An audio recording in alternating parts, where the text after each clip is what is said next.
Saddle up your horses.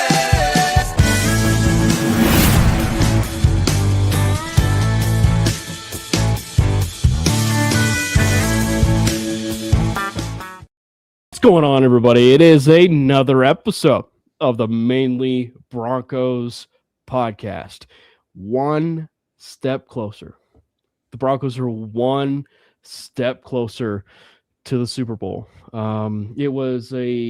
It was a game that I think a lot of Bronco fans will remember for some sad reasons, but also a lot of really great reasons, for that game. And we are going to be talking a lot about that game and possibly a lot of the stuff that happened after that, probably on the Broncos side of things. Obviously, there was a lot of stuff that came out from the Bills side of things that probably we need to talk about in terms of their press conference. First things first, obviously, make sure you hit the subscribe button for the MHRT Network page over there on YouTube. If you guys are new citizens, over here on the MHRT Network, make sure you do hit that subscribe button. There's also a join feature over there on YouTube. There's different levels. I think there's like 3 different levels. I want to say it's a $2.99, a $6.99, and then I believe it's a $12.99. So feel free to subscribe however it is that you guys feel like it. And thank you guys so much. There is a Mainly Broncos YouTube channel where you'll see the exact same stream that you see on MHRT. So if you missed it for whatever reason on MHRT Network, but you really can't find it, and you can find it over on the Mainly Broncos YouTube channel, you could find it over there. And as well, we are going live. We are streaming live on all 4 Twitter accounts of ours. We are going live on my Twitter account at Cameron Parker PO. We're going live over on Jordan's Twitter account at Jordan T. Lopez, and Brandon's Twitter account at Brandon Miller PO, and of course the main MHRT Network handle. So thank you guys so much for hopping in the saddle with us for another episode of the Mainly Broncos podcast. Before we dive into anything and before we actually even talk about the game, how are you doing, gents? Brandon, you good? I know you're recovering. Things are trending in the right direction, but so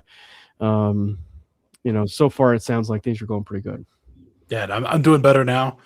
I've been feeling like I felt totally fine for multiple days, and then today I just randomly had some weird sinus problems again, which is what I had when I first got sick, so that sucked. But now physically I'm doing fine.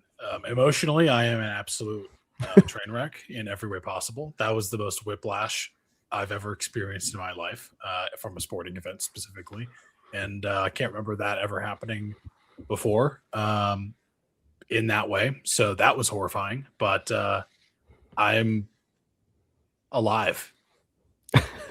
Let's just go with that. Now, obviously, there was a lot that happened on Monday, and I'm sure there was some world of emotions going with the guy over there on the top right. Jordan, have you recovered in any shape or form? I have. It all started with the Broncos. The Bo news coming out 10 minutes after the game, and me reading it, and it really didn't click. I kind of thought that was fake, even to the nighttime. And I guess it hit me the next day, but it really didn't just click for me because I just we've never seen that before ever. But yeah, I got that, and then I had the Hurricanes game on Monday where I was certain we were gonna drive down and win that game, and then we throw that pick, and it's just devastation from there. But there was an overwhelmingly amount of support for UM and the fans for that team and stuff. So it wasn't more of an emotional train wreck. It was actually more showing appreciation, I should say, for that team and getting us back to national prominence. So, but I totally thought we were going to march down and win. So, but guess what? I only have one football team left. Now Jarrett Stidham is leading it. He is. Just briefly, Jordan, I mean, how are you overall? Because we touched on it briefly about kind of from your side of things, how similar maybe the Miami year and the Broncos year for the most part have kind of been where no one really expected the Broncos to certainly be a number one seed, and obviously at this point moved to the AFC Championship game. And then obviously Miami's standpoint, no one even expected them to be in the AFC in the college football playoff. And then all of a sudden they are in the national championship. So obviously it does suck not to win it, but are you one where you're really kind of relishing the fact that that season was for the Miami Hurricanes? Yeah. Like I'm even repping my Canes thing today, where it sucks not to win, but and I thought I was gonna take the loss a lot more worse than I am. I'm actually kind of taking it pretty good, but pause. But I think the season that was, and I think the UM and the Broncos have a similar path to the season where it was more inside the building, both teams that were saying, hey, we can make a far run. We have the guys in the locker room, but it wasn't really nationally.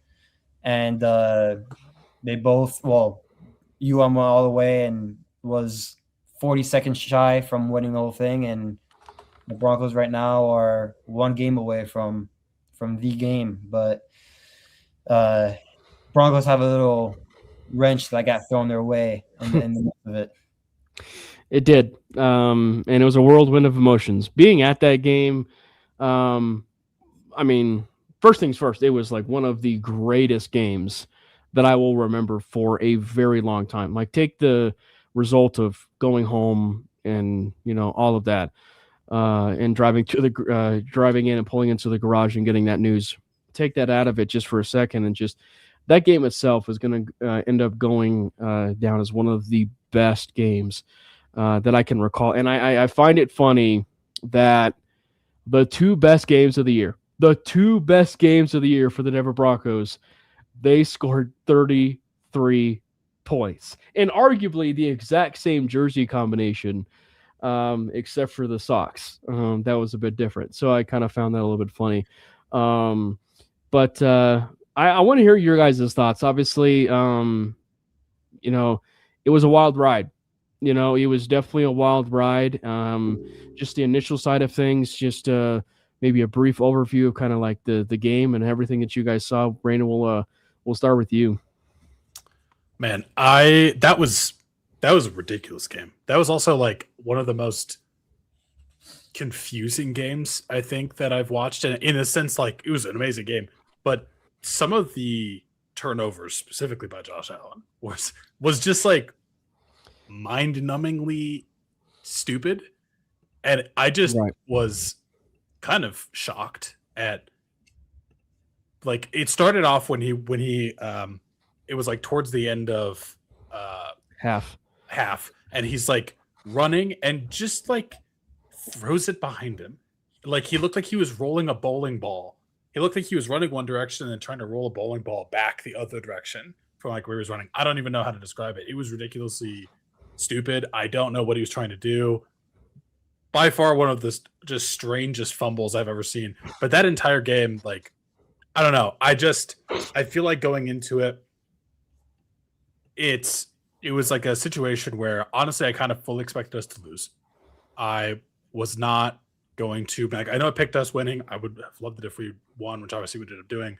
But I kind of went into it I'm just gonna enjoy this. We're in the playoffs again. I'm not gonna expect that we're gonna win and have my heart broken. Mm-hmm. Right? I'm just gonna enjoy it and think we're probably gonna lose. This is a crazy good team we're going against. We're playing the best quarterback left in the playoffs, and it's just gonna suck, but it's gonna be fun. And that was kind of a awakening for me of what, this team can actually do some stuff. This team being us, the Broncos, because the way that we beat them, yes, the turnovers were fortunate, but Bo absolutely played his ass off. That was towards the level of I would say that game and the Packers game are probably the two best games I've seen him play in his career. And obviously one of them is a playoff game. So that was incredibly encouraging. And the absolute lack of run game that we had. Blew my mind. And to the point where on that play that he ended up getting injured on, where he just kind of did that weird run to the left where he lost 2 yards. The famous I run literally you've been watched doing. that play and I was like, what was the point of that? Why did we do that? Give it to a running back. And I think the only reason I could come up with is we didn't trust the running backs to do anything. And like, other than, you know, in the passing game, which, you know, RJ Harvey is special as a pass catcher. But just an insane all around game. Really good game, really enjoyable. I'm still scratching my head about some of the decisions that Josh Allen made, but you know what? We got that W, take that L on the way out, and I don't know where they're going to go from here. But the Bills are in trouble, and the Broncos are looking up. Yeah, it's funny you said the Packers game because that is exactly my comparison of game as far as like what it felt like. Jordan, take us through for you that game, the emotional rides, you know, and everything of it all. Yeah, I don't know if you guys can hear me, because I guess my Wi-Fi is tinkering a bit. Am I good? You transferred the lagging Brandon over to Jordan. Oh, brother, that's my gift to you for losing the national championship. Yeah, but I would agree with everything Brandon said. I also do believe Bo Nix played at a top 5 level against the Bills. And I know that's going to get a lot of people mad, but it's just the truth. I was also told that winning close games was unsustainable. That couldn't be further from the truth. And then Bo Nix's clutch play continues. So, I mean, we got everything we wanted. And I don't know if there's still questions. I guess there is about Bo. I don't understand the amount of hate this guy gets. But if that didn't show you that he's the guy, and he is a guy, just period. I mean, I don't know what else he has to prove to you because my God, he is he's one of a kind. He really is. And I know the running joke right now is, oh, I hope the Broncos do pay Bo because you know they're trying to take a shot at us because you know if we pay him, we're not going to pay everybody else. Well, we're already like constructing that way because we hold a $40 million dead cap because of Russ. So we're already kind of operating like that. So it's funny watching people kind of maneuver their way around criticizing Bo now, but it was awesome. He was just flat out awesome. The funny thing to me is the people that criticized Bo all year and said he was terrible are also now saying that the Broncos have no shot to win the Super Bowl. And the only reason that they could be saying, and they don't say Bo's name, they're just saying like, there's no way the Broncos win the Super Bowl. Right. But they don't realize that they're saying that because like, and okay, they say, you know, we can't win Super Bowl with a backup quarterback. I didn't finish the sentence entirely. They don't mention Bo, but they don't realize that the same guy that they like shit on all year is now also like the reason that they think we can't win. So I didn't explain that well, but it's like you think that all year we can't win because of Bo, and then suddenly we don't have Bo, and he's the reason because we don't have him that we can't win. I don't get it. It is just wild. It's so confusing. I can't even explain it properly. Well, and you know, I think the way we've said it all year when it comes to the Bo Nix discourse, much to a certain play that happened in this game, it has really separated the ball knowers from people that just don't know what they're talking about. You know, and look, I get, you know, you guys even put it beautifully. And, you know, I would just say that, like, yeah, he played at a top 5 level. He did something that only Joe Burrow and Patrick Mahomes have ever done in the playoffs, and that is beat Josh Allen. Like, if that ain't just a top 5 stat alone, I don't know what is. And, you know, I will say, the lack of the running game I thought was very concerning to a degree, but I have a different take on this. And it actually does go to the Packers game specifically. And this is, but it's a different take. And it's the point of, look, Sean Payton, and it actually kind of leads a little bit too, and maybe in the preview of the Broncos and Patriots that we end up talking about as well. But Sean Payton is arrogant. It's well documented. Like he's arrogant. He's very arrogant in the way of, like, he is very confident in the construct of the roster that he has. Right? We've talked about that ad nauseum. He is very arrogant about the idea about number 10, that quarterback, and everything that, he has. He drafted him as the 6th quarterback in that draft class. When everybody and their mother, their draft analysts and so on, said that, no, you could take him in the 2nd round, take him in the 3rd round. And what does he do? In the Packers game and against the Bills, and the Packers defense had a top 5 pass defense in the entire NFL. And what do the Bills have? The top pass defense in the entire NFL. What does he do?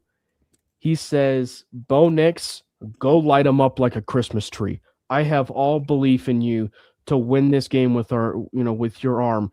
We have done pass attempts after pass attempts for you all year, leading the entire NFL. Let's go win a game for you in the air. And they did that, and I thought that, definitely the running game was probably less than stellar, of course, and maybe they telegraphed a few running plays for Bo, but this felt also like just a screw you to the NFL for really doubting Bo Nix, and I'm really here to prove to you guys why I took him. And he went toe-to-toe with Josh Allen there for throw. And I could not be more impressed and happy, obviously, being a Broncos fan, for seeing the fact and the confirmation after all these years, that we actually have a franchise quarterback in Denver. He only made one-on-one throws, though. They weren't big time throws. It was just a one-on-one throw. I did see that. That's ridiculous.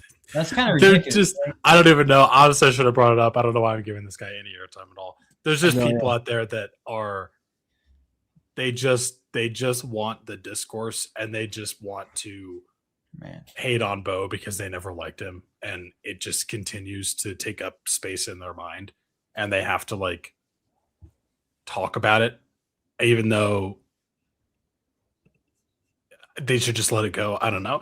It's so stupid. They don't enjoy the game. They make the game less enjoyable. Just mute them and move on. It just is funny. It's just funny. Yeah.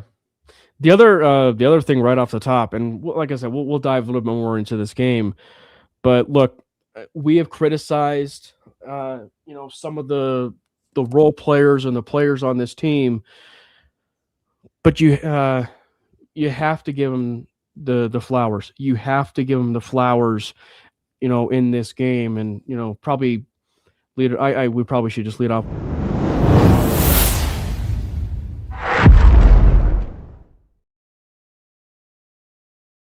with game balls, because obviously Bo Nix is the number one person deserving of a game ball going toe-to-toe with Allen.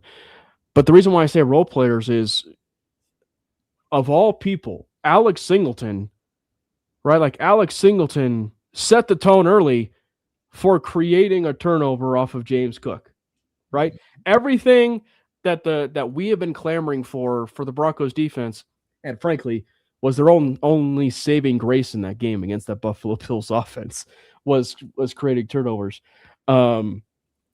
Singleton really, set the tone in that forced fumble against James Cook.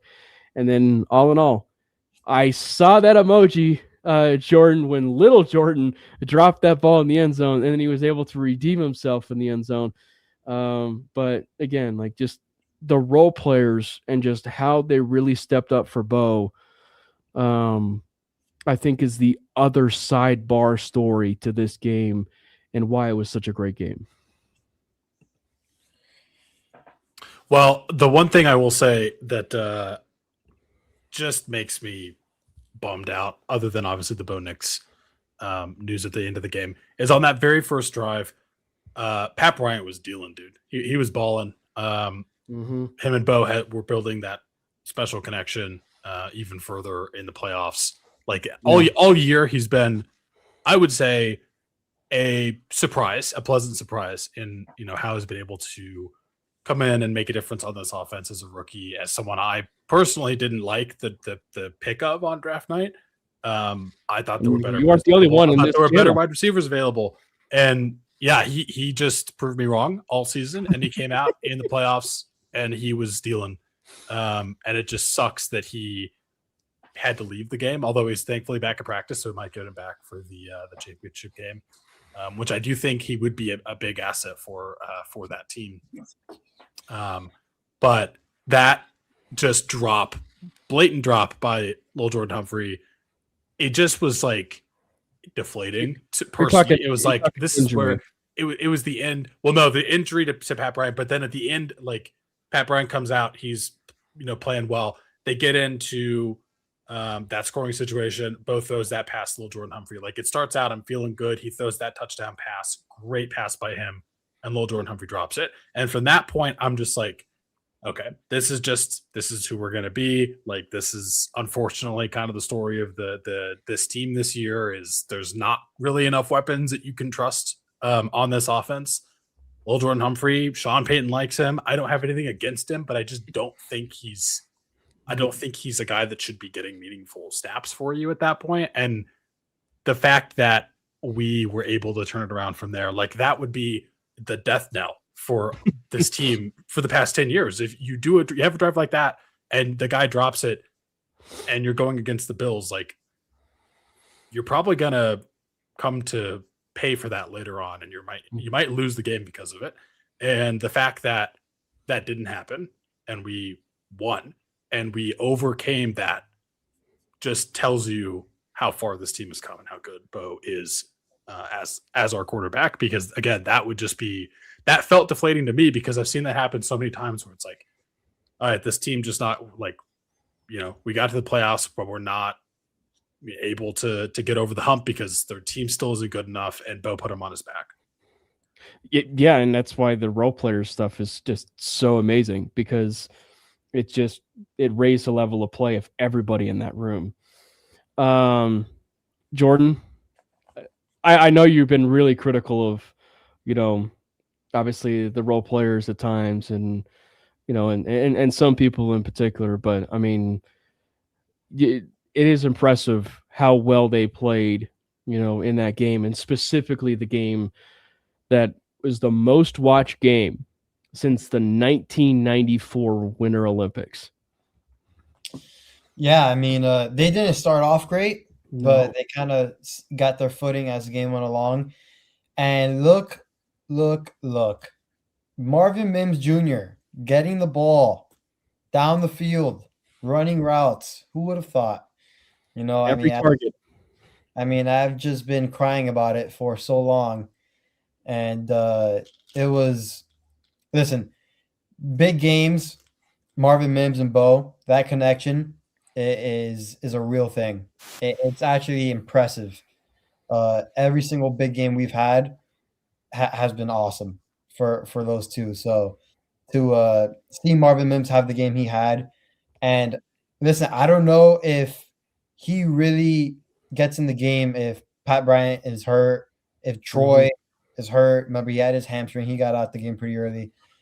We don't know if he makes an appearance running those routes. Maybe those routes go to them. So maybe it was luck, maybe it was not. But listen, I know going forward, Marvin Mims has to be the focal point now for this offense.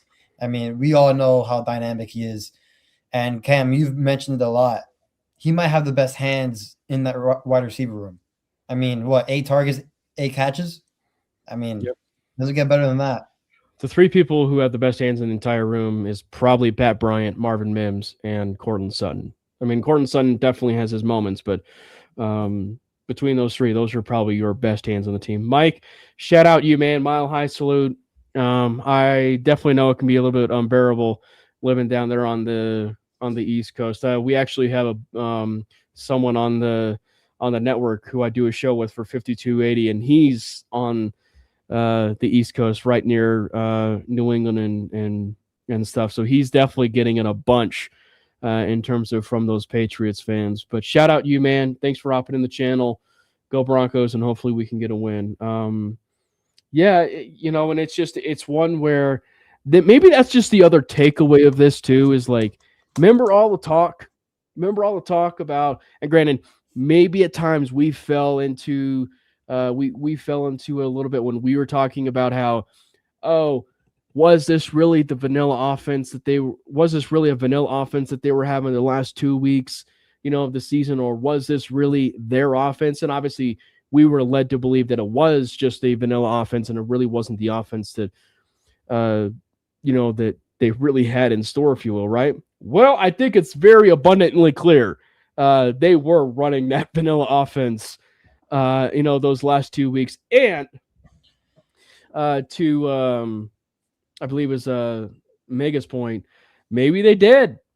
Maybe they did save Marvin Mims for the playoffs. And boy, howdy. And I think that's the other point too, Brandon. When you look at Marvin Mims, and obviously Maddie's not here to talk up his boy from Soonerland, but you look at every single step of the way for Marvin in the games that he's played in the Big 12, and even some of the moments here, maybe in the early part of his time as a Bronco, he has risen to the occasion on every single game necessarily when he is called upon.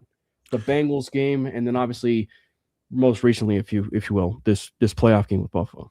It just makes me continue to question why that he wasn't more of a utilized weapon in the pass game since he's been drafted. Like, the dude clearly can ball. He's one of the better wide receivers on this team. He's certainly better than Lil Jordan Humphrey, and yet he just doesn't seem to be used.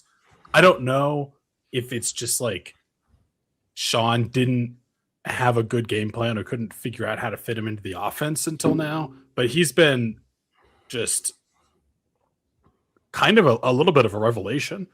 The fact that, I mean, the one thing I will say that like really surprised me is how long it took to get Cortland Sutton involved in the offense whatsoever. But the fact that, Marvin was able to do what he did was just really great to see, and, good for him. And I'm glad that he's able to, have that impact on the offense like he has on the return game. And like, I still think I want him as obviously a returner. He's one of the best returners in the league, all pro, as a matter of fact, actually. Mm-hmm. But, maybe it's like they want to keep him fresh for that. And I get it, but you have a guy that can make a difference for you on offense. And it was, it took a long time to get there, but if it's going to take a playoff game to realize that potential, I'll take it, because he was absolutely a difference maker. Go ahead, Jordan. I mean, transitioning to another playmaker that needs the ball more and just needs to get involved.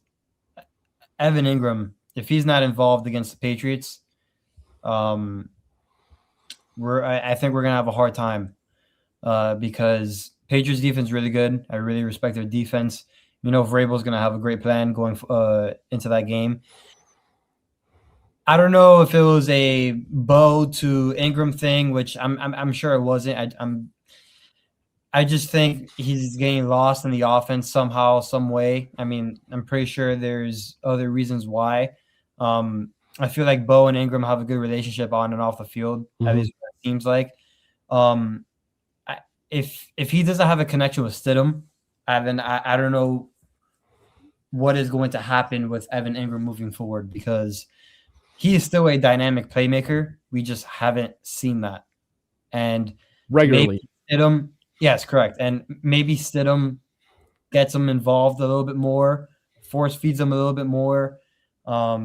Maybe he just has that natural connection with him. But if Ingram is not involved in this Patriots game, I think it'll be harder than it should be in terms of the Broncos winning the game. But Ingram needs to find his way. He needs to gravitate towards that ball. Yeah, real quick on the role player thing. I just, and it kind of, I don't mean to like take this to just a brief preview, if you will, of the Patriots game, but like I almost feel like it almost sets up well for Stidham going into the game, because some of the players that are left in that cupboard are players that he should know rather well with his time in preseason, because we did see, in preseason where it seemed like he and Evan Ingram had a decent enough chemistry in the preseason, And we know that, I'm sure that he has got something with little Jordan Humphrey as well. And obviously they brought back a familiar face in terms of Brandon Johnson as well. I believe that was today or yesterday. Just real quick, we will, I believe it was Catfish. We'll get to your question when we preview the Patriots game. As far as Mike, in terms of the likelihood that Troy and Pat play, they did practice today. They did practice, but it bears watching. They practiced on a very limited basis. And so, again, we don't firmly know. But the good news is they practiced on a limited basis. Pat Bryant probably specifically is the one that is surprising that he practiced, because that is his second concussion in a rather short amount of time. So when you look at it too, it's just like the Broncos, when you talk about game balls, obviously numero one, we said, very much goes to Bo Nix. But there's probably one that it might be necessarily right on that same tier.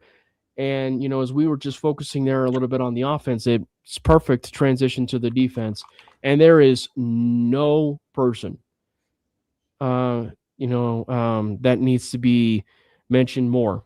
And that is Jaquan McMillan.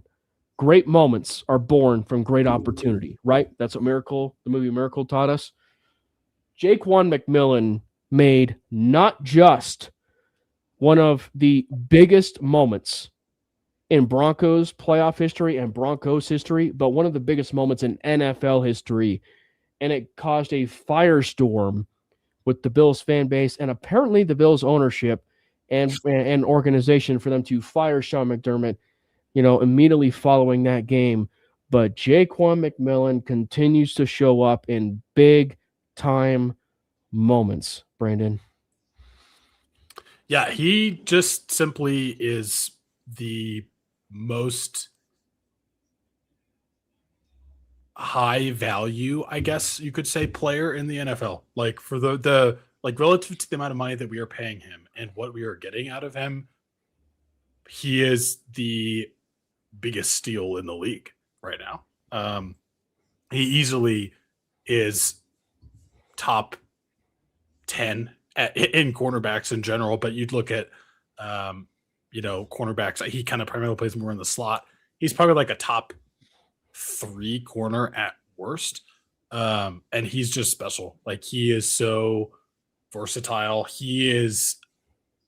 this is kind of why as much as I love Jahdae Barron, I was a little, and I was also, on that train of like, I want us to draft Jahdae Barron. I still like Jahdae Barron, but the fact that we already had Jaquan McMillan made the Barron pick a little more confusing to me, because he does the same kind of thing that you'd want maybe Barron to do, but he's already doing it at a high level and he's not costing you much money. Like, I want McMillan to be a Bronco for the rest of his career.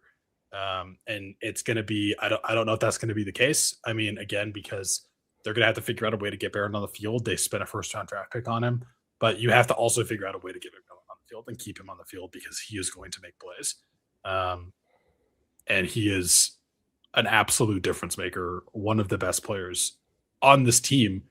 And yeah, PJ Locke, the redemption arc for PJ Locke, good for him, man. He, came out against the Bills last year in the playoffs and kind of got burned a little bit, and then comes back and, is able to step up to the plate when they needed him. But yeah, McMillan, just hats off to him, because he is just an absolute wrecking ball in every way. Like, he makes plays in the secondary. He's also like kind of our corner blitz guy. He's just so good. You're talking about Jaquan McMillan, the one that only started because PS2 was hurt, according to Stephen A. Smith. Talking about him? I don't listen to what anything this team says, and you should. I mean, that's what Stephen A. Smith was telling everybody, that, that's so wild. But Jaquan McMillan, Cam, did you immediately celebrate when he had the ball, or were you like in your seat, or was it like a caution, like there's no way?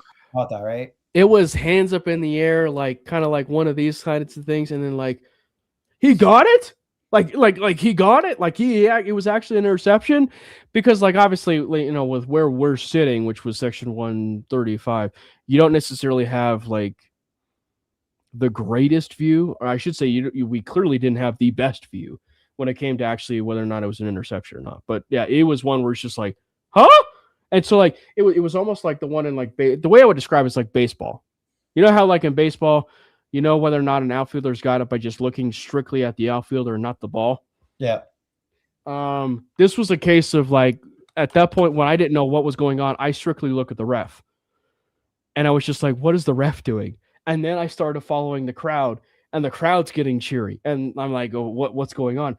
And then they ruled it an interception, and then obviously they didn't review it. It was just like it all went nuts. Yeah, because I really didn't like celebrate because I saw he comes out with the ball and he's like running around. I'm like, there's just no way he caught that. But I'm standing up. Like I was sitting down and then I'm standing up. I'm like, there's no way he caught that. And then even the ref signaled it, like we have the ball. But I'm like, he's saying that because that's where they can review it. And then they're reviewing it, and I'm like, that's an interception. That's an INT. And like, so I really didn't like fully celebrate it the way like I should have, because I was just maybe like just in such an awe that it just happened. Like I honestly at first I didn't know that he just snatched it from him. Second, I didn't know if it was gonna be labeled a catch, because who knows nowadays what a catch is and what it's not. Right. And then third, the officials still have to make the correct call. So or even review it. Yeah, and Denver has been on the wrong side of those things the majority of the season. So, but I mean, that interception will go down as one of the best in Broncos history for sure. Yeah. People are still talking about it, man. I'm kind of tired of seeing it everywhere. Were you calling it up? Sound like a play. No, I was actually watching Jared Stidham throw a pass against Talanoa Hufanga when Stidham played for the Raiders, and Hufanga was in coverage and got burned for a touchdown. So that's fun. You know what? If I'm not mistaken, Greenlaw was probably in that game too. So probably, but Hufanga was literally the one that was trying to cover. I actually don't know what player this is. I think it's a tight end. Was it it might have been Mayer. Maybe but that's kind of funny. That is funny. Talk about having a conversation with Hufanga on something like that. Yeah, no, and obviously that caused a firestorm of what is a catch, what's not a catch. The part that I thought, I mean, obviously, as it turned out, it was very obvious that it was an interception. The thing that I think was very interesting, to say the least, was there was no review. Like, there was no review at all. So they can't review it in overtime, right? You it has can't to challenge it, and you can't like do it has to come from the official review. And so I just assumed that with it being such a pivotal moment of the game, that they would immediately take it to an official review, right? And obviously, I would assume it comes back and it says, that it's an interception. But I mean, geez, I was just. Before we dive a little bit too much into the defense more, I am shocked at how many people, when that came out and they were talking about that interception, either they don't know how to read when it comes to the rule book, or they just simply don't know what an interception really is. Look, it's bad when Joe Burrow comes out of his 2-year hiatus to tweet about the fact that, yes, that of all things is an interception, right? And multiple referees who are on Twitter are coming out saying that's an interception, but clearly that thing just set off a bunch of waves for that whole Bills organization and made them salty from that moment on. Yeah, I mean, it's just I get it. Okay, you're upset. You lost again in the playoffs, again in overtime, again. Like, it sucks. But I feel like also the amount of like slow-mo footage and screenshots that people have actually makes it worse because It does. you can pull up a screenshot of literally any part of any play and say like that it went a different way than it actually went. Like I can pull up the same screenshot of a situation where it looked like an interception, but the receiver actually caught it and tell you that it was an interception. Like I can do that all day. And it's just, okay, you know what? Cope all you want. Cool. It was a good game. Sucks for you. I feel bad for Josh Allen, kind of, just because I mean, it sucks to not see him be able to get past the hump as it were in the playoffs for how good he is. But also when you have the amount of turnovers and the level of turnovers that you did, like you kind of killed yourself there. I don't know, but it's just funny. And copium is a hell of a drug. Bopium. That's probably the appropriate word. Jordan. Yeah, I mean, after that, like it's funny the screenshots thing. I screenshot little Jordan Humphrey's drop on the touchdown, and I screenshotted where he had the ball. I'm like, hey, it should be a touchdown. It's funny. There was a lot of Broncos fans going back at it, like screenshotting like drops and stuff like that. It was pretty hilarious. I'll give them that. And I will say, and giving another fan base credit on this one, I believe it was Matt Veradame, and for anybody that doesn't know, he's a Chiefs fan. And he quote-tweeted, I believe it was a Bills content writer or something, but he called out like the Marvin Mims catch at the very end of the game, and he was like zooming in on the catch with Marvin Mims, and it's like, brother, if we're treating this thing like it's the JFK assassination, that's a you problem. Like that is a you problem, and you need to get off of social media.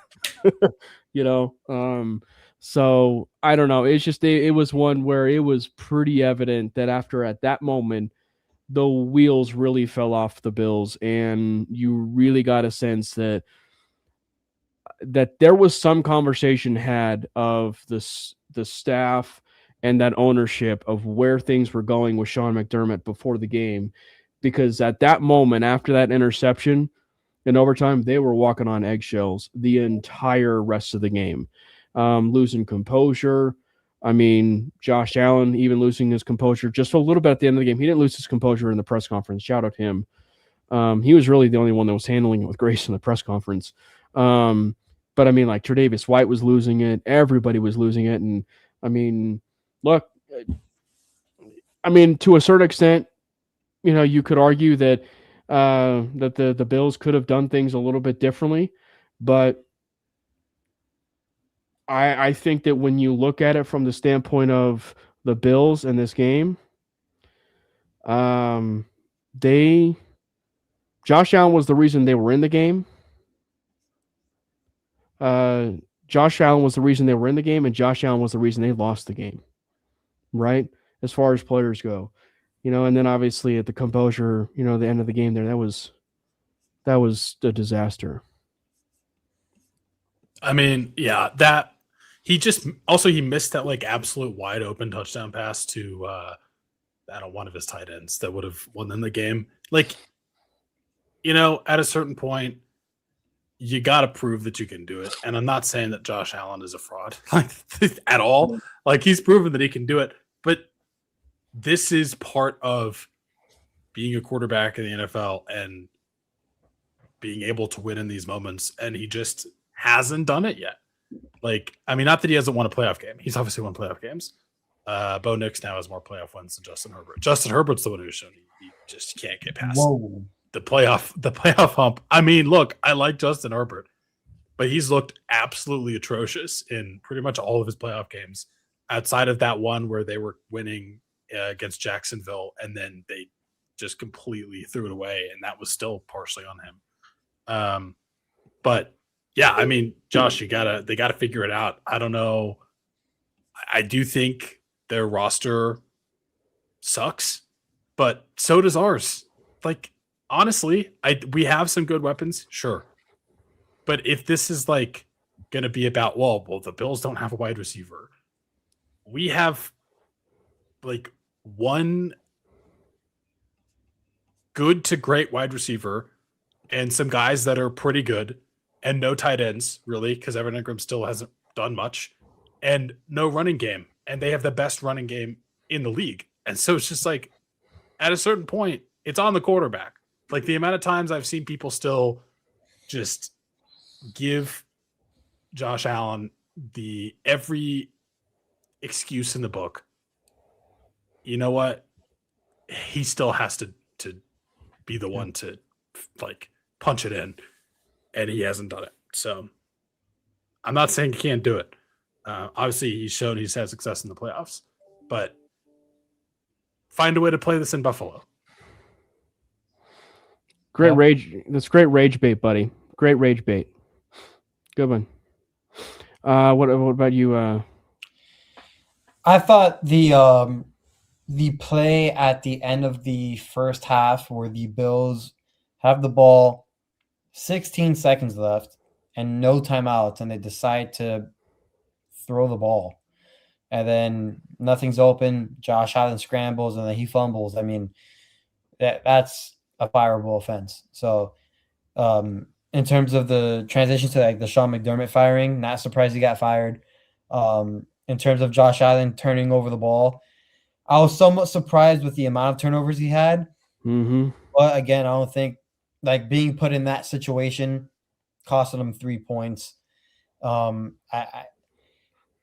His playmakers around him, like with all due respect to Brandon Cooks, when you throw that ball down the field, you're expecting it for it to be a better, caliber wide receiver than Brandon Cooks. I know he's been good for the Bills, but I mean, you got to surround your guy with talent. So it was funny. It was funny at the end of the game. The Broncos basically rolled out the exact same type of playmaker group that the Bills had at the end of the game. It was just kind of funny. So, well, the fact, real quick, to just touch quickly on the Sean McDermott thing, I get it, change is needed, but the fact that they kept and promoted Brandon Beane is like,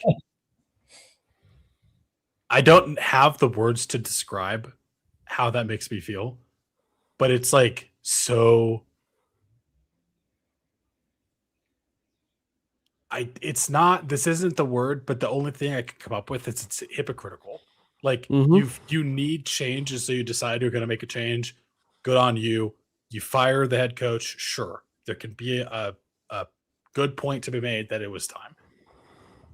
But then you turn right around and keep the guy that's been making the decisions for the past 6-7 years and give him more responsibility, promote him, and say, like, yeah, this is our guy moving forward. He wasn't the problem, when it's pretty obvious that their complete lack of ability to draft good players outside of pretty much Josh Allen and James Cook is 2 Pro Bowlers. Just insane. And like, Pro Bowls, I don't think are the best way to measure that, but you don't even need to use Pro Bowls to just look at their draft history. They've been shaky at best, and I just don't understand keeping Brandon Beane. But you know what?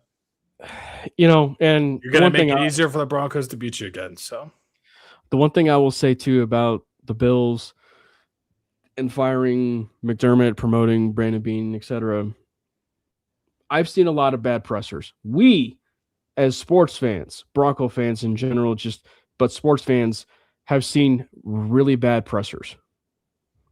That presser today from the Buffalo Bills might actually take the cake.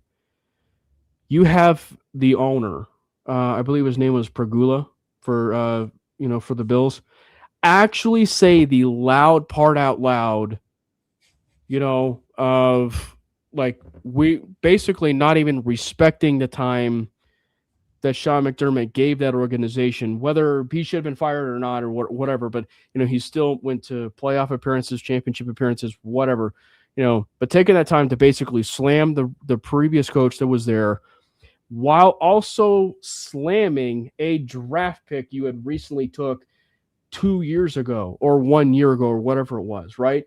So saying the loud part out loud, I mean, like, it is just absolutely insane how much you actually have to like read the room on that. Like, do not say the loud part out loud. Take your respect for what was Sean McDermott, and give thanks to stuff and move on. Do not say, oh, it was the coaching staff's decision to draft Keon Coleman, not Brandon Beans, even though we all know when you draft players, it all falls necessarily on the general manager. And then what was it? People come out and they find a video where they says, I'm really thankful that Keon Coleman, ran a 4.6140 so that we could be able to take him here. I mean, it's just like, it's just insane to me. It's just insane to me how just the Broncos really broke the heart and soul of that Bills roster. So, and frankly, just in general, if you will, when I say roster, I mean like from top to bottom. Oh yeah. Just real quick too, as far as just a little note that I noticed too, before we dive into this Patriots game, that McMillan interception I thought was very reminiscent of, speaking of the Packers game, that interception that Pat Surtain had in that game where the Buffalo Bills tried to go for that kill shot in overtime, and McMillan made that interception. Obviously, Jordan Love tried to go for that kill shot, and Pat Surtain ended up intercepting it. So very, very similar plays that are obviously some of the top plays for the Broncos this year. This Patriots game, we didn't get a chance to talk about it right at the top, but in previewing of the game, you got to start with the obvious. The Broncos were dealt some very unfortunate news about 30 to 45 minutes after the game of Bo Nix. It's Bro Nix now, dude. Yeah, bro. Breaking his ankle.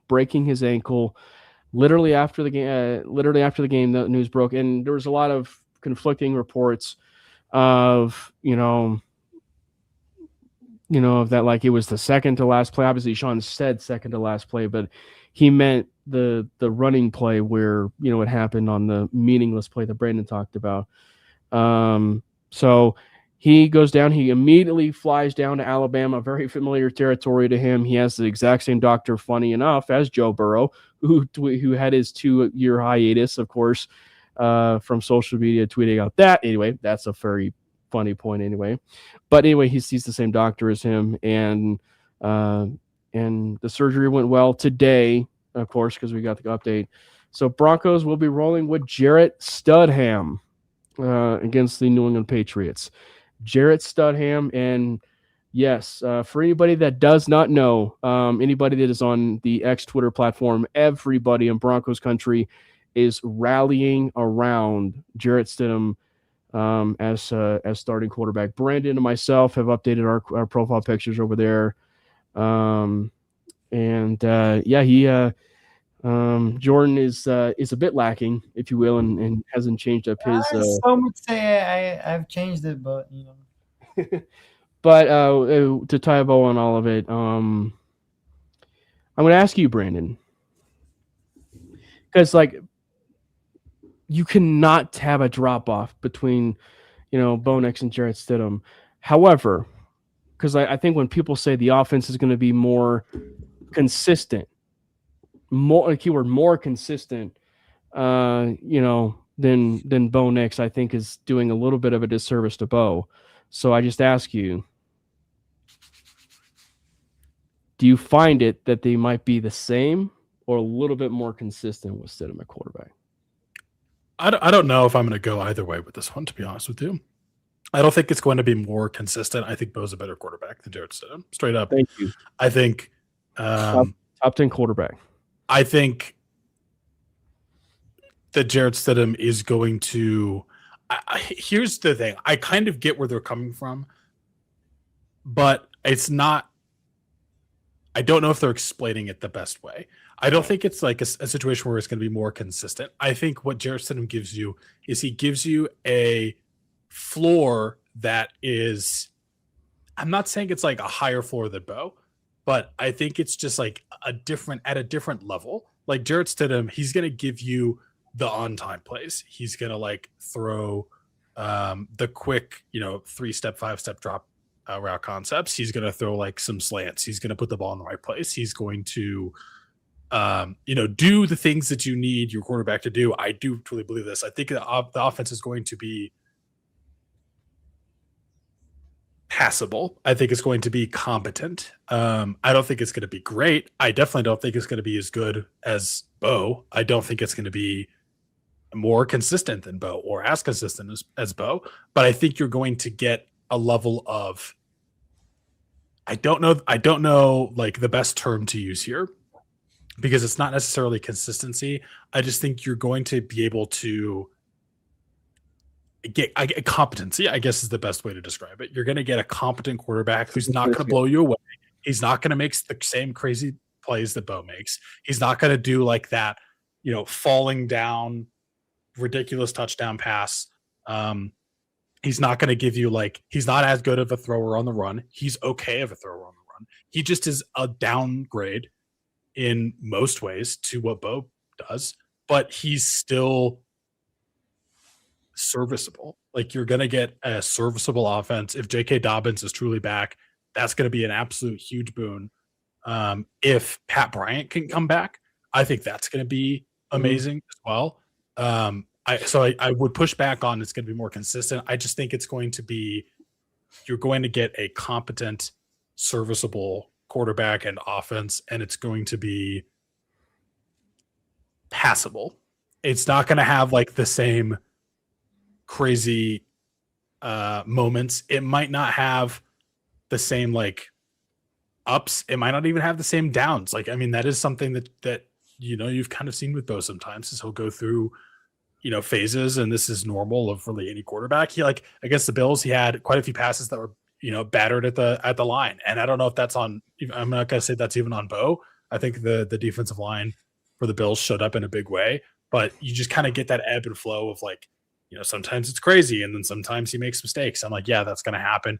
It's not gonna be quite the same with Jarrett Stidham. You're not gonna get the peaks that you would get, but I think you are again going to just get serviceable quarterback play. Yeah, I agree with that. He's not going to do anything to really hurt us, and he's not going to really do anything to really propel us over the top, which is what we should be asking for from him. I'm very worried about the playmakers around him, because we've seen them all year not live up and help Bo throughout the season, and there has been times where Bo has put on the cape and really carried this team. I don't think Stidham can do that. So I am really hoping that the playmakers now can really just play their game and step up and make plays for Stidham, because if they're not on their A game, then it's going to be really hard for Stiddy to really put on that cape and really propel this offense, because it takes a lot. You're not going to have your running game. You don't know what you're going to get day in and day out. You don't know where you're going to get from Courtland Sutton day in and day out, who's your main guy. You don't know if Evan Ingram's ever going to come to life. So it's going to be tough. So I'm hoping the playmakers around them, they're not dropping any easy passes. They're getting some yak. So it's going to be tough. Again, he's not going to make the Superman plays that Bo has made throughout the season, but very serviceable quarterback play. I think Stidham is one of the, and I think I agree with Sean Payton. I think he's one of the 32 best quarterbacks. And I'm not saying that because he's on the Broncos.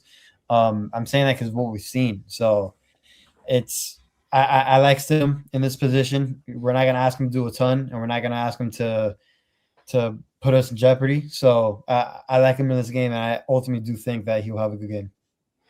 I agree. And for anybody that, wants to spout off about, that he really hasn't had an opportunity or whatever, go look at his career. You could argue he probably should have started with the Raiders based on their quarterback history. But you go look at it, Josh McDaniels clearly who they will be facing, who clearly they will be facing, right? As far, I shouldn't say facing, but Josh McDaniels will be on the other side as an offensive coordinator. He loves Jarrett Stidham. When they were with the Raiders, it was one of the first moves, if not the first move, just like Sean Payton, bringing him in So Sean Payton, the very first move he made when he was in Denver was signing Jarrett Stidham to a 2-year, $10 million contract.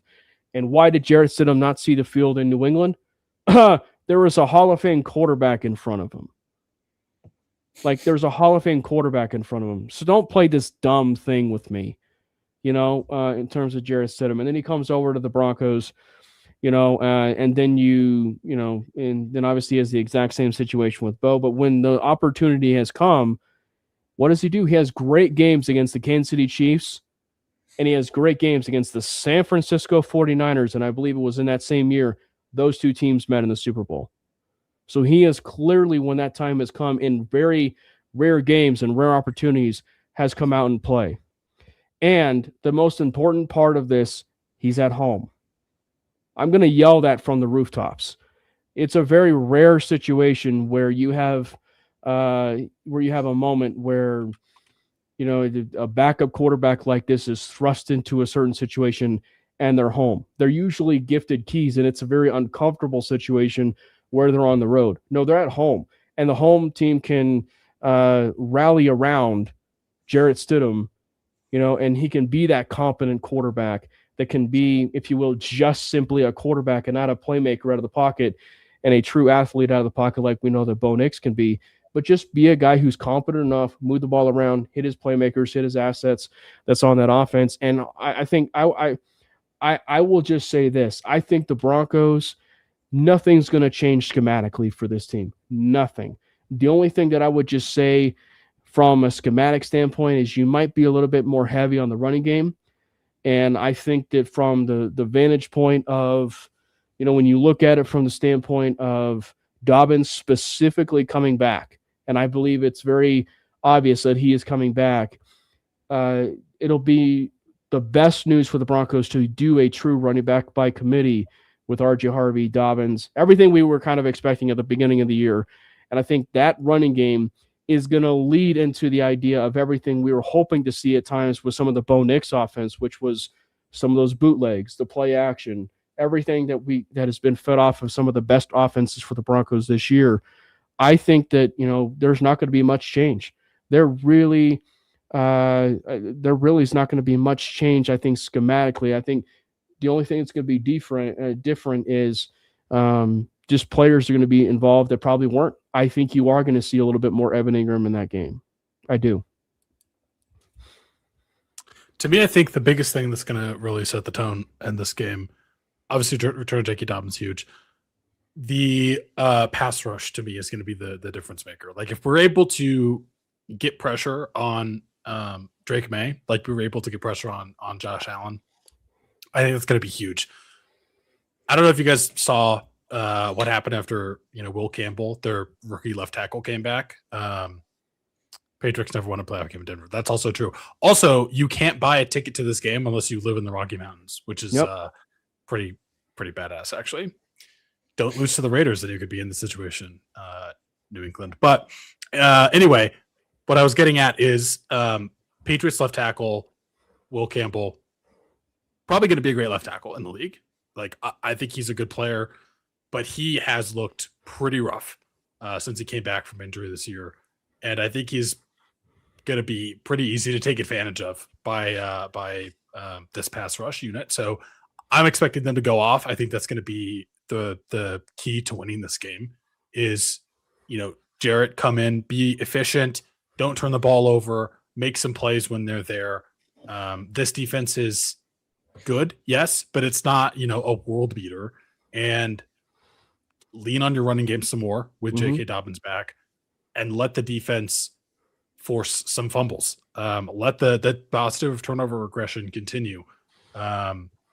Because that was kind of the other story of the game for the Patriots is Drake May also fumbled it like a couple times in their last game. And I just think that's something that we can definitely exploit with the way that Will Campbell has looked for them. That to me is going to be the biggest difference maker. But I do think Stidham is going to come out and play a better game than I think people would expect from a backup. I think he's going to be, again, solid. Is he going to be great? No. Is he going to make mistakes? Probably. but I think he will be solid. I'm not saying Denver's pass rush is what the Texans are, but we also have the most sacks in the league, man. By far, by a lot. I'm not He's gonna just, lie. That he's just talking. He's just Not even talking. close. He's just Yeah, talking. there's a couple of people in the comment section that's been, whatever. But I really want to see how physical this offensive line can get on Sunday, because if we're not able to run the ball, and I understand the Patriots have a great run defense, and Milton Williams is an absolute animal, but if we can't run the ball at a consistent clip, whether I'm not even asking for big yards. I'm asking 3 to 4 yards a pop. If we can't do that, then we're gonna struggle a little bit. So I'm really interested to see the physicality of this offensive line. The defensive line, they've been showing up all year. I am more worried about the safeties, if anything, and more so. I know PJ Locke just had a great game, but I do feel like Drake May can probably, take advantage of his matchup one-on-one or man-to-man and stuff like that. So, but I do have all the trust in the world in this defense. I know they've been giving up points as of late, and we voiced our concerns about the defense with how they've played the last few games. But I do think they rise to the occasion on this one. And listen, it's tough to play. It really is. So I think I plays to our advantage, and the defense should have another great game. Yeah. And if there's anything, and Brandon even alluded to it, like if there is anything as far as something that's going to be a big key to this game is, this is aside from their first playoff game that the Patriots had at home, like, and of course Houston, like this is going to be their first true road test, right, of the playoffs, right, and they're going to be coming into a pretty hostile environment. And keeping it a buck, Drake May has not been that MVP that everybody wants to crown. And, if you want to be an MVP and if people think that Drake May is an MVP, I don't know. Maybe he should play like an MVP against the Texans and not actually turn the ball over. Maybe he shouldn't actually turn the ball over as much as he did against the Texans. Because if you're an MVP, you shouldn't. Texas defense, is the best in the league. So, but he's the MVP, so he should have just waxed them in the snow. Didn't happen. And Jesse Minter came into Foxborough, and they still only put up a small amount of points. He has clearly not been the same entering the playoffs. Drake May has had a phenomenal year. Phenomenal year. I just think that when you look specifically at this game and everything that's going to be leading up to it, it's going to be a really hard environment. It's going to be a really hard environment. And the other thing that I think is going to be, and you look specifically at, this Broncos and, New England game, it's the trenches. That offensive line that they faced against the Chargers and the Texans is nowhere near the offensive line that the Denver Broncos have. This will be the best offensive line, that the Patriots will be facing. They have a really good defensive line, but it is, I would just say probably from the offensive line standpoint on that other side, it's not the Bills' offensive line, which was very size heavy, right? Which was like one of the biggest takeaways of that Broncos-Bills game was the trenches. So I still believe that this game could be won and lost, in the trenches. But if that can happen, and if they can be able to continue to get to Drake May and create some of these same turnovers, it's going to be another really hard, tough, hard fought game. But if you're creating turnovers once again, the Broncos will be in this game because that's going to be once again short field and everything else. I think you could make a legitimate case that this also, and this is going to sound crazy, but could potentially be the best quarterback that the Patriots has faced in the playoffs so far, which is insane to say as a backup. But if you guys watched the past two games that the Patriots played, against the Chargers and the Texans, Justin Herbert looked very bad, and CJ Stroud looked straight up inept. I don't know what happened to CJ Stroud, but he's imploded. He looked like gargantuan fall off from that rookie season. He just looked terrible. And I think if there's a legitimate case that you could say that Jarrett Stidham could play better than both of those guys. I'm not saying overall he's a better quarterback than either of those guys, but I think given just what we've seen out of both CJ Stroud and Justin Herbert recently, Jarrett Stidham could play better. Straight up. He could have a better performance on the field. That was just insane how poorly those two played. Yeah. Tough. And as far as the defense, I mean, what's your guys' take on some of the defense? Because I look at the Broncos defense, and as we said, the turnovers were their biggest saving grace. The turnovers were their biggest saving grace in that game against the Bills. All in all, they were being waxed up and down the field. Yeah, Josh Allen was the reason they lost the game, as we said, but he was also the reason why they were in the game. And the trenches and the heavy personnel, was a large part of that game, right? Obviously, I don't expect it to be roughly the same, but the playmaker side of things, it is roughly the same as Buffalo in the sense that you have Stephon Diggs and some decent slept-on wide receivers. In Pop Douglas and Matt Collins isn't going to be there. Kyle Williams hasn't really had much run. And obviously Kashawn Boutte has really stepped up for the Patriots, here in this playoffs. So I think that when you look at this game, like the playmaker side of things, it's going to be interesting to see how the Broncos, attack it. Because the tight ends too. The tight ends is pretty much the same. If there's probably one thing that might be the same identical part of Buffalo, it's the two tight ends, right? Like it's the two tight ends for the New England Patriots. They have a couple really good tight ends there.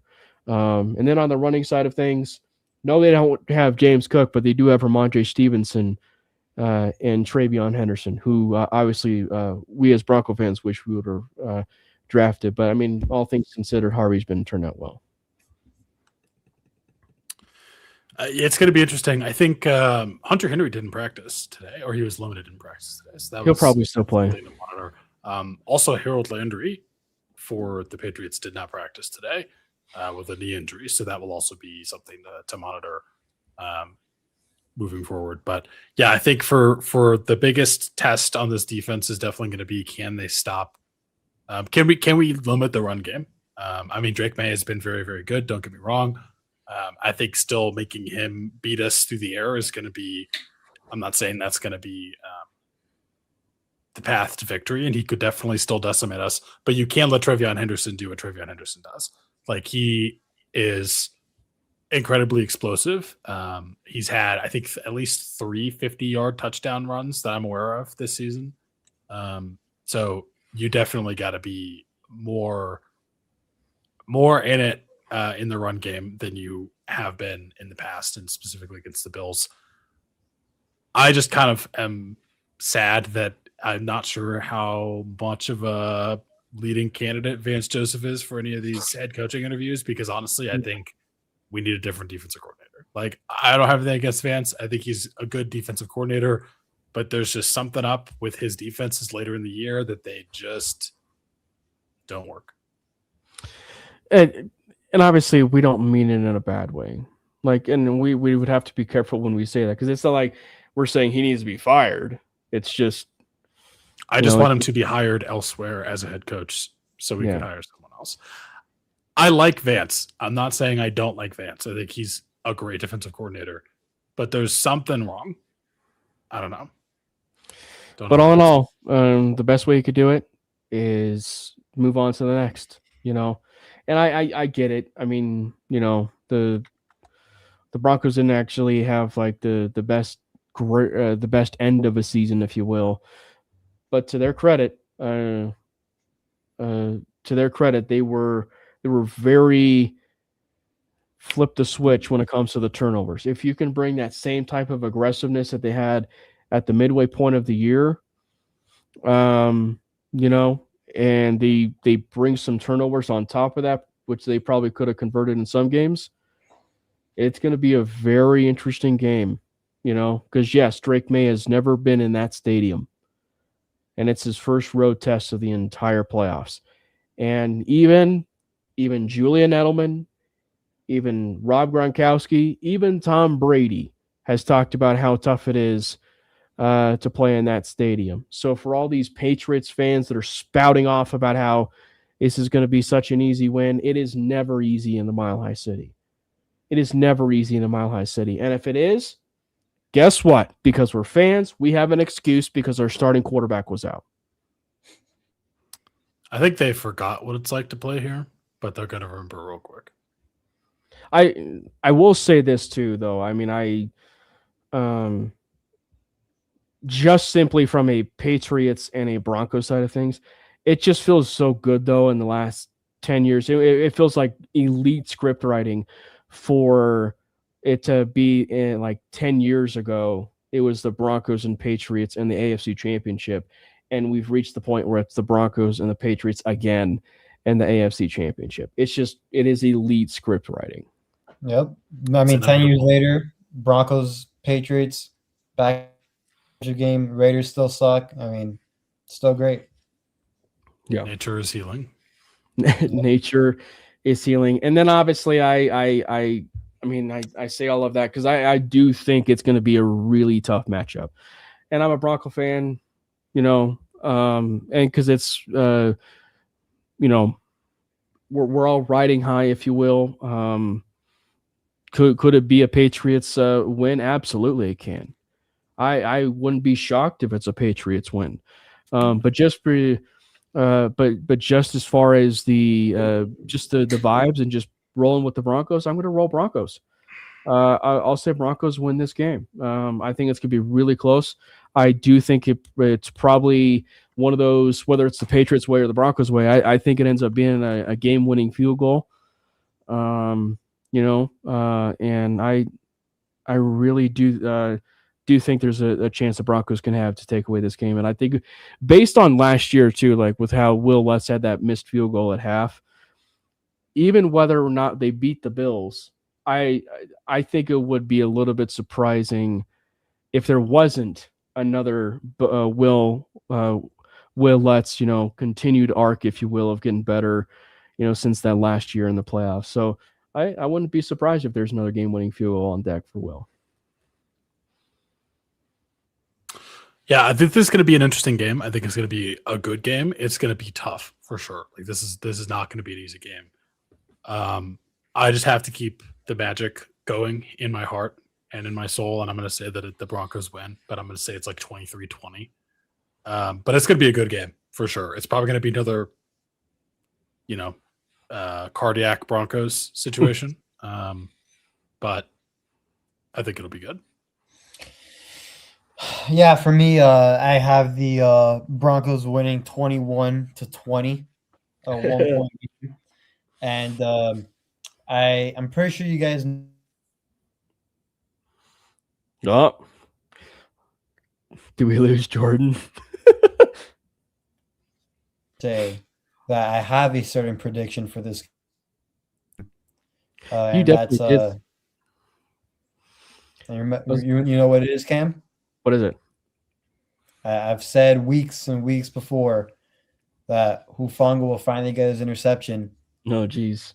in the AFC Actually, I Championship. said that for weeks. So You both But did. I have specifically said that Hufanga is going to get his interception in the AFC Championship game against Drake May to seal it in Mile High. And I've said that for weeks.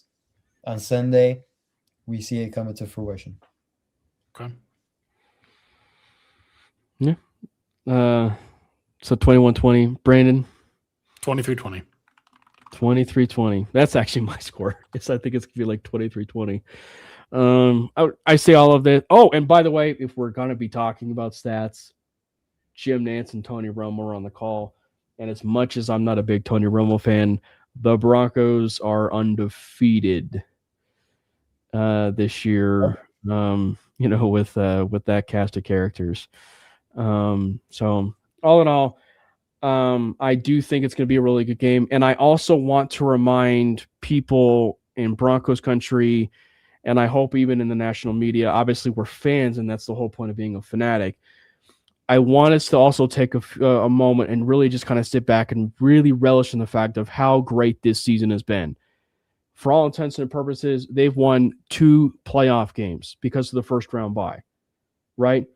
They won their playoff game to go to the AFC Championship game, right? And then this last year, they had an away road game in Buffalo. And then that following year, it was very appropriate where they played Buffalo in that game at home, and they won that game, where the quarterback, where the quarterback, if you will, Bo Nix, went toe-to-toe with the reigning MVP and won that football game on the legs of carrying the team in that game, so much so that he ended up breaking his ankle, which is just so sad. But one of the best games we'll ever see. As we said, it was the most watched NFL game on since the 1994 Olympics.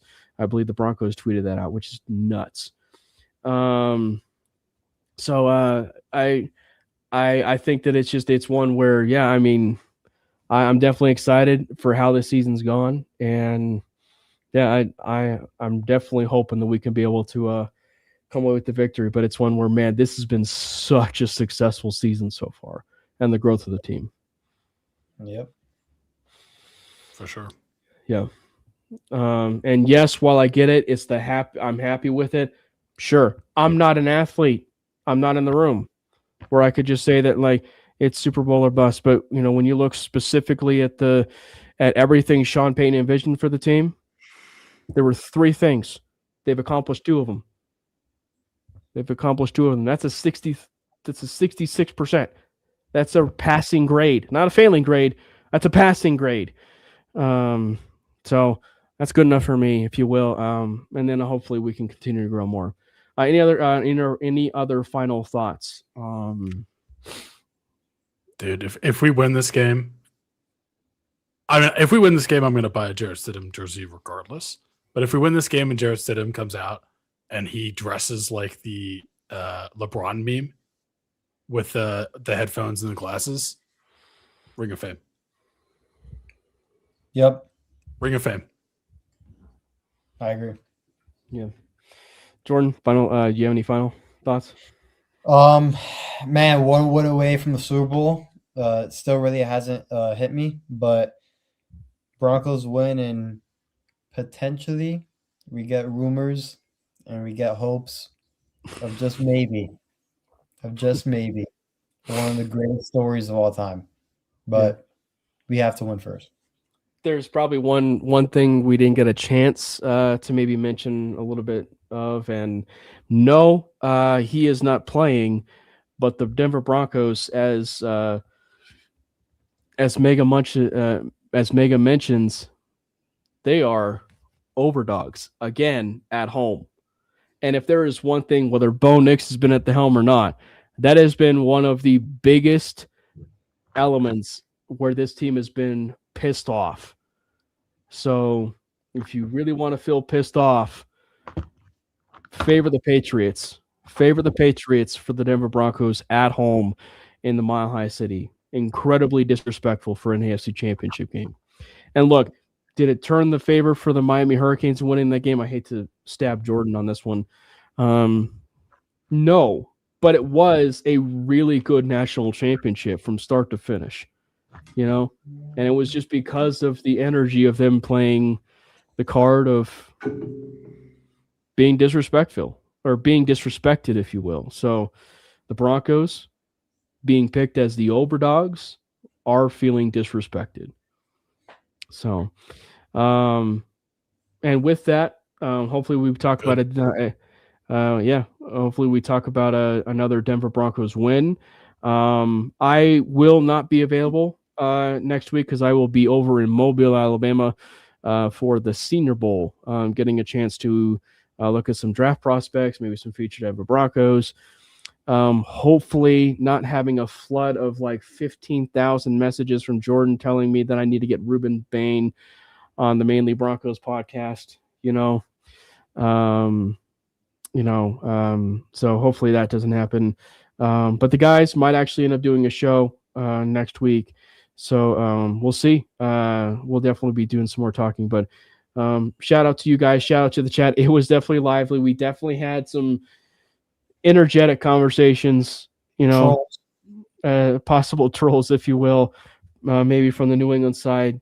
We do love you guys. I obviously, it's one where it's the whole point of being a fanatic, right? It's the whole point of being a fan and the fanatic, if you will. But we all kind of mean well, if you will. Obviously, like I said, it kind of maybe got a little bit too rambunctious at times, if you will. But nonetheless, the Denver Broncos are hopefully going to be coming out on top, and we're going to be talking about a Denver Broncos win here next week. Again, make sure you hit the subscribe button for the MHRT Network page. There is a join feature. There's different features, different levels of it. Feel free to subscribe to whatever it is you feel like your heart's content on that. And then, you could either hit the subscribe button as well. There's also a Mainly Broncos YouTube channel. We do a bunch of short form, obviously this live stream.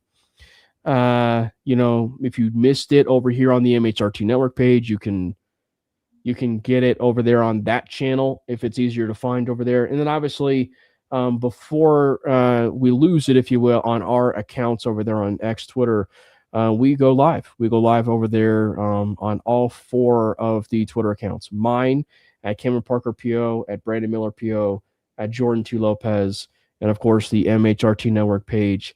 Again, it was a blast. Like, it was an absolute blast. Thank you to everybody that was that was really hopping in the chat. It was, it was great. And yes, Maddie, we love you. We really wish you were definitely here. So hopefully we're talking about Denver Broncos win. And it seems fitting for us to lead off with a God bless Bo Nix before we round out the show. Let's go Broncos! God bless Bo Nix! Fast lane when I pass in the street, bag of money in the passenger seat. Tempo's been asking for me on the road from the west to the east. Way up, I might never come down, cause the coast racking up the flight miles.